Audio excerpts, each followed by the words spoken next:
I'm Zach. And I'm Darcy. We're an LDS couple who struggled with unwanted pornography in our marriage for many years.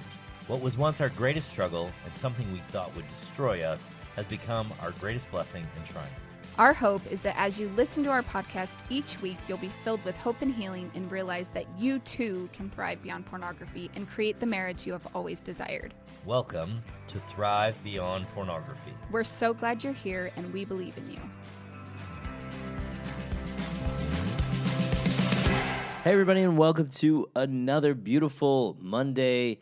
This is Thrive Beyond Pornography. I'm your host, Zach Spafford. I have with me Darcy. Hi guys. Hey, how's everybody doing? Hopefully you guys are doing well. Happy New Year. This is the first podcast of the new year.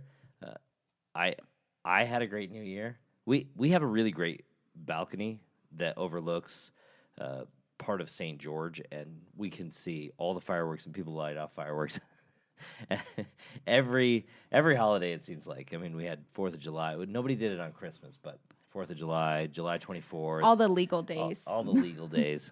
New Year's, tons of fireworks.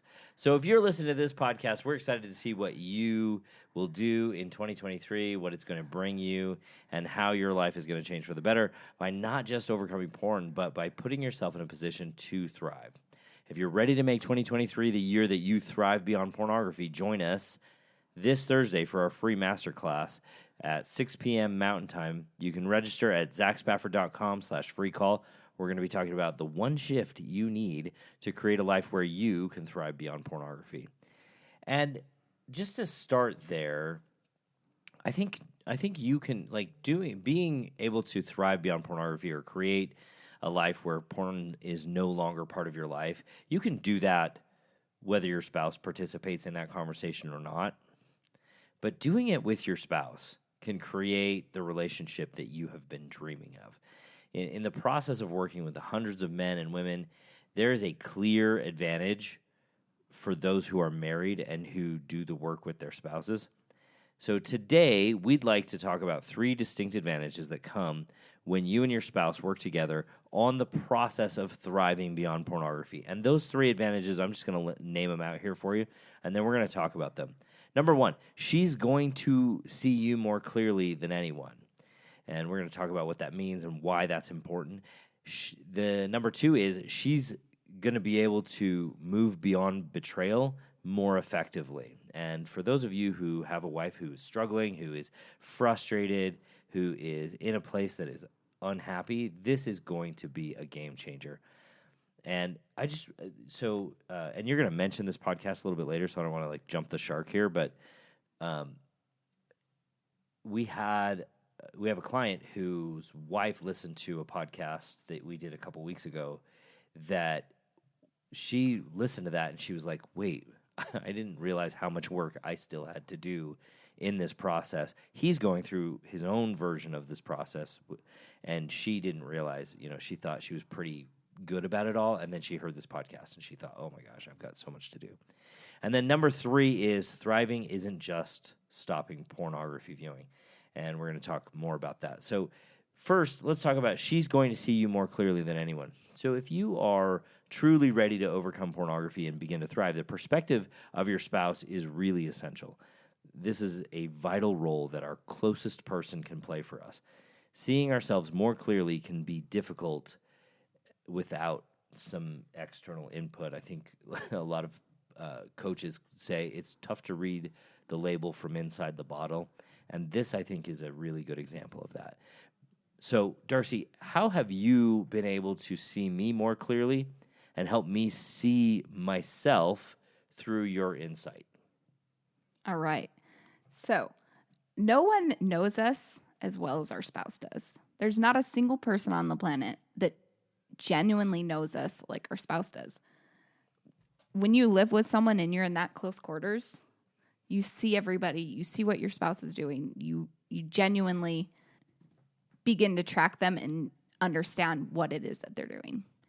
As we began to thrive beyond pornography and create a relationship where we were able to talk openly about what was going on for each of us, it made a big impact on our healing and our relationship. In the beginning, we spent more time hiding from each other to self-protect and project the best image of who we were to each other. As we moved further down the road, we both started being more willing to see each other and also see each other more clearly. It was very uncomfortable for me to really see Zach as someone who chose to look at pornography. I wanted to see him as my next to perfect husband because that is who I wanted him to be, and it felt way better to see him that way. There were times when Zach would come to me and say, help me see what I can't see. When he was humble enough and willing to listen to the things that I saw that he didn't yet see, it was helpful for both of us. And by the way, I would not expect that to be the very first thing that happens. Yeah. Because it takes time, and it takes energy, and it takes effort on both sides to do that. Yes, for sure.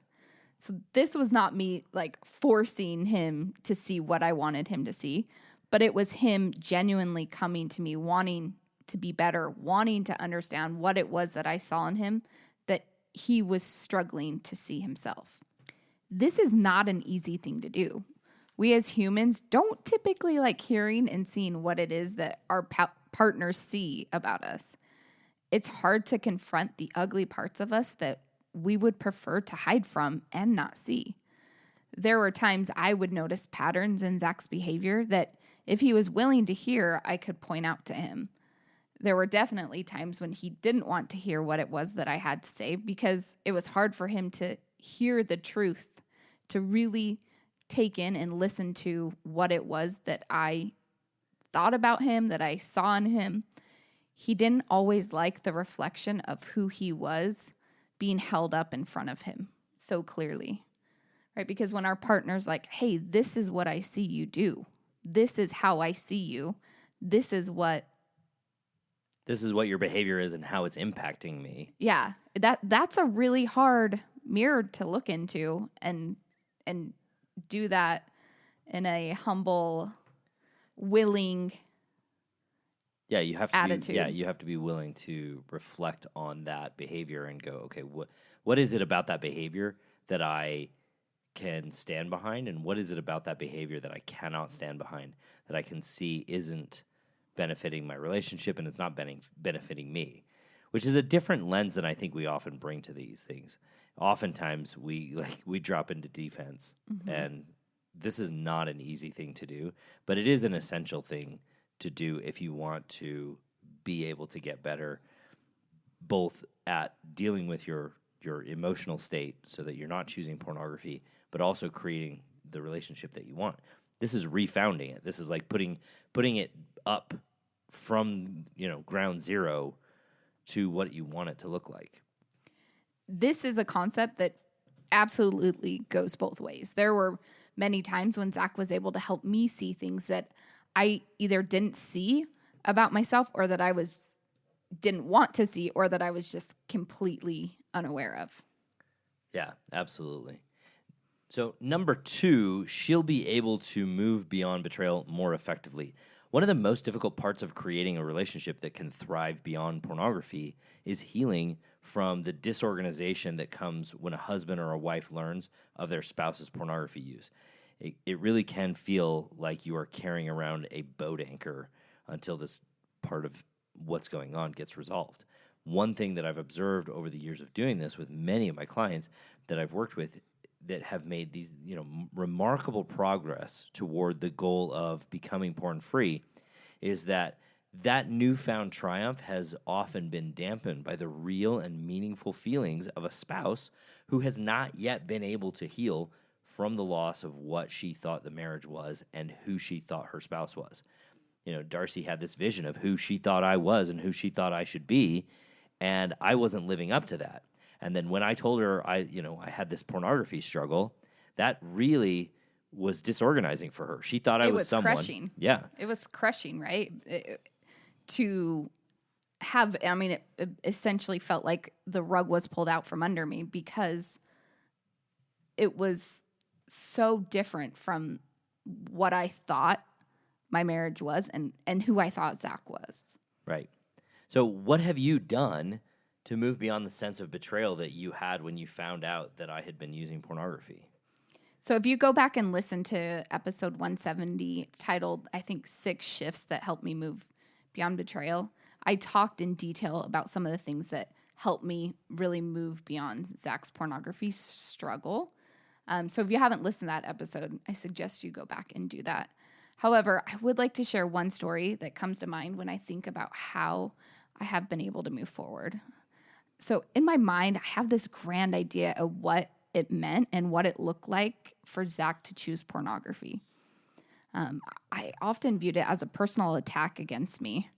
And I also had just in my mind, like, the idea, the image of who it is that chooses porn, you know, and I didn't, that image that I got from growing up and just all the years sitting in Sunday school and Relief Society and Young Women's, that vision of who chose porn was not a very positive one. I would think and say things like, am I just not worth it enough for you to stop looking at porn? And I would think things like, if you loved me more, you would just stop. Don't you think about me when you choose to do that? Why can't you just stop yourself from choosing porn by thinking about me and our relationship and what impact this has and plays in our relationship when you choose porn, right? Like all of those ideas were just really strong in my mind. I just couldn't understand why it was that he couldn't just stop. So one night I became a fly on the wall. Quite by accident. Yeah. Zach thought I was sleeping.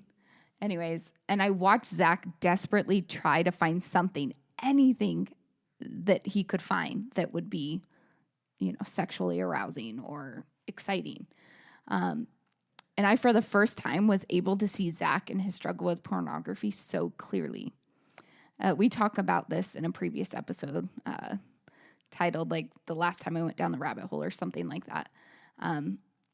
But anyways, it was not this, like, amazing private sexual experience that Zach was having and that I had kind of envisioned in my mind of what it would look like if Zach were to choose porn. It was like party, disco ball, music. No, I don't know. I just looked at it in my brain like I imagined it so different than what I actually saw. And what I actually saw, it was truly sad. It felt desperate and really quite pathetic. Thanks for that. I know. but that's the truth. Like, that's what I saw. And I realized at that moment that Zach choosing porn was really not about me. I didn't have to make it mean anything more than he was struggling, and that the way he had trained himself to deal with his struggles in life was to seek out sexual imagery. And that was a big shift for me because in my brain, I just saw it so differently. Yeah.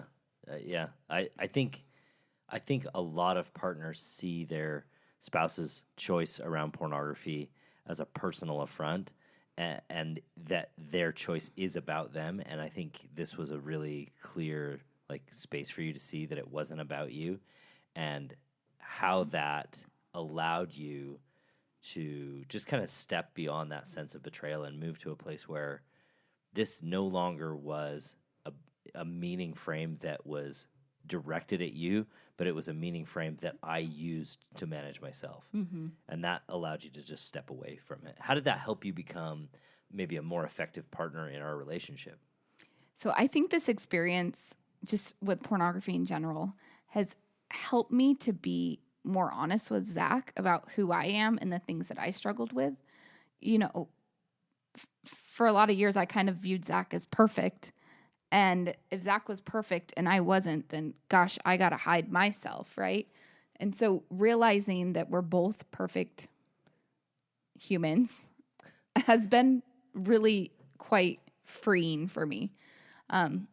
It has been comforting to realize that I don't have to be perfect to be loved. You meant imperfect humans, not perfect humans. Yes. Okay, good. I don't know. Like, what did I say? I mean, I guess we are perfect humans because all humans are just like we are. So this is what it looks like. It's kind of a mixed bag, honestly. But yeah, imperfect humans. Yes. Okay. It has also helped me to understand and appreciate my Savior and his infinite love for me. Yeah, I like that. What did healing from that breach do for you in our marriage? So when you went from maybe just kind of carrying around that boat anchor that I referred to earlier to a place where it stopped being a betrayal at every turn, what did that do for you? What did that do for our marriage? Yeah. So healing from this breach has honestly been an incredible experience. It has been filled with many ups and downs, but in the long run, and the many years that we've dealt with this, it has been way more ups than downs. And I'm genuinely grateful for this experience because it has helped us to grow up in ways that I don't think would have happened had we not had to go through this trial. And I think a lot of us can look back on the trials that we do go through, not necessarily around pornography, but if you look back in your life, even just your childhood or whatever, the trials that you've gone through, there has been an upside to it. And you can look back, not when you're going through it, because when you're going through it, it sucks, right? Nobody's like, yes, please let me go through this trial. I love it. It's so amazing, right? But you can look back and see the growth and how it has strengthened your character and helped you grow, no matter what the outcome of that trial is. Yeah, and I think it's hard to be grateful for our trials at times. I know we've had... Well, when we're going through them, it's super hard, right? Yeah, especially when we're in the middle of them, I mean, we've had clients who were like, I wish my husband was a drug addict instead of a porn addict. And that's tough. That's a tough space to be in because that means that this is a really, really damaging place to be mentally. And being able to walk past that and go and heal and grow from that by reflecting on, well, what does it actually mean that he's choosing this or that he has chosen this in the past? And maybe he's not choosing it anymore, but it still hurts. And being able to grow beyond that, that's huge. That's a really big deal. Well, and I think this has really helped us to be able to create a relationship that has a more solid foundation because this struggle helped us very clearly to see where the holes were that we had. Yeah. Yeah. And how to deal with them. And, we had to address them. Well, and speaking about, all those holes that we had to address, thriving isn't just stopping pornography viewing, right? So, which was the third item on the list. So great segue there. Thank you for that. Oh, you're welcome. You've been planning that this entire time. So thriving isn't just that, I got this one thing done. I'm no longer choosing pornography. It's the entire relationship growing to a place where pornography isn't going to break the relationship ever again.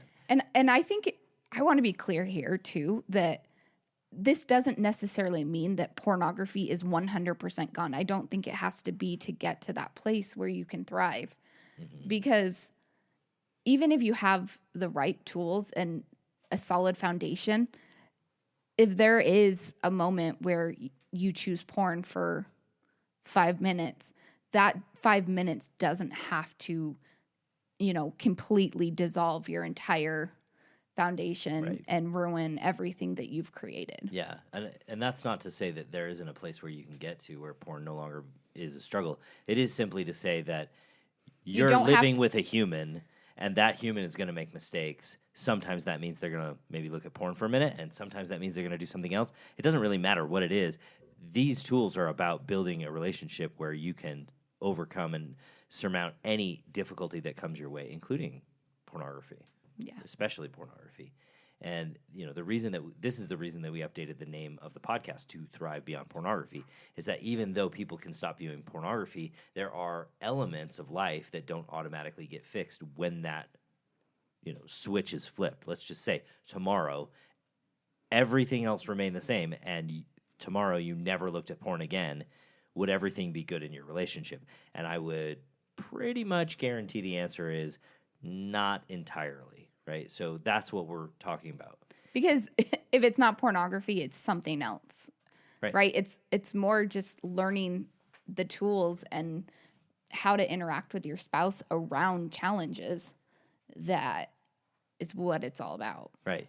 When we got to a place where pornography wasn't a regular issue, there was still quite a bit of change and growth that had to take place. And I wish we had understood that in the beginning, but we didn't.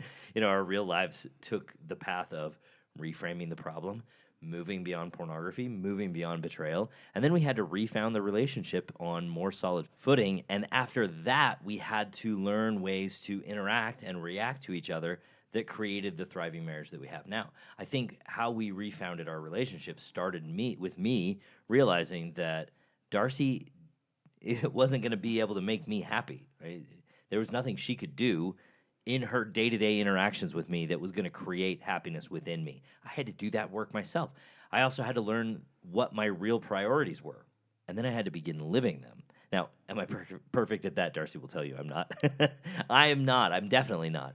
But I had to create happiness for myself, and I had to be willing to not make Darcy a priority over my own happiness. And that might sound a little bit strange to those of us who grew up on Disney movies where, your Prince Charming comes in and happily ever after.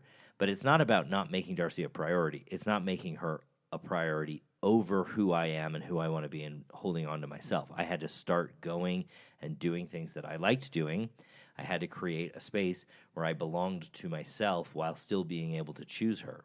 And let's be really clear here. This is a line that we get to walk because it's a balance between being a net taker in your relationship by being selfish and not valuing your spouse's feelings or desires versus being a true partner who can hold on to themselves and still show up as an equal in the relationship. So you have to be really clear. This is not,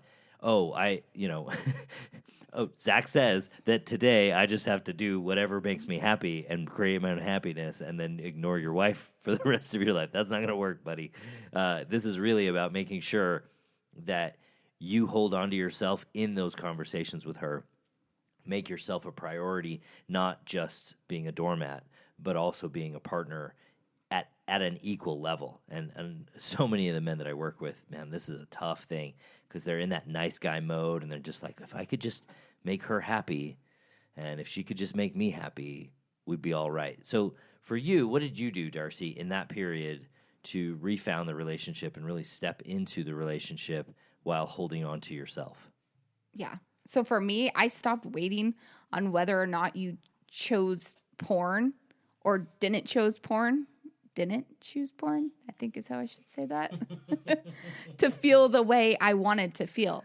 I spent so many years on an emotional roller coaster, up and down, allowing your actions to determine whether or not I was going to be okay. I also started to become capable of hearing your truth without going into solving your problems mode. Meaning, like, if I came to you and I was like, hey, I'm feeling really stressed today, you weren't like, oh, well, let me solve that problem. Yeah. For you. It was like, I got to make sure he's not stressed because if he's stressed, he'll look at porn, right? Like, I stopped getting into that. I got to fix his problems. And for so many women, we want to make it easy on others, right? We spend so much of our time serving our children, our neighbors, our spouse, and our church callings, right? We are constantly doing things for others. And for many of us, it gives us a sense of accomplishment and like we are contributing to the world in a positive and meaningful way. However, when this is all we do, we begin to lose ourselves in the service of others and not in a good way. Yeah. Being able to hear that Zach was struggling with any number of things and not taking it on as my problem was so freeing. I began to see Zach as willing and able to solve his own problems and that he didn't need me to rescue him from himself. I learned to see Zach as an equally capable partner who I loved. It also helped me to realize that I too am capable of so much more than I gave myself credit for. Yeah, that's fantastic.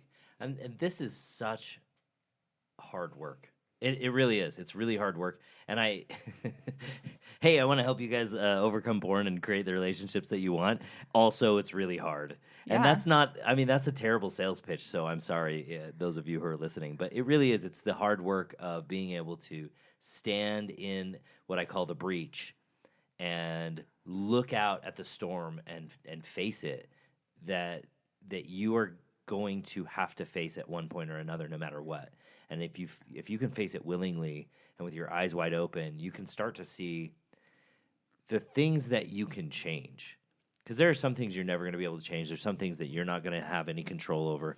But the things that you can change, you'll see those things clearly, and you'll start to be able to deal with them face first, full on, and that is going to give you such a great sense of accomplishment, even though it's hard.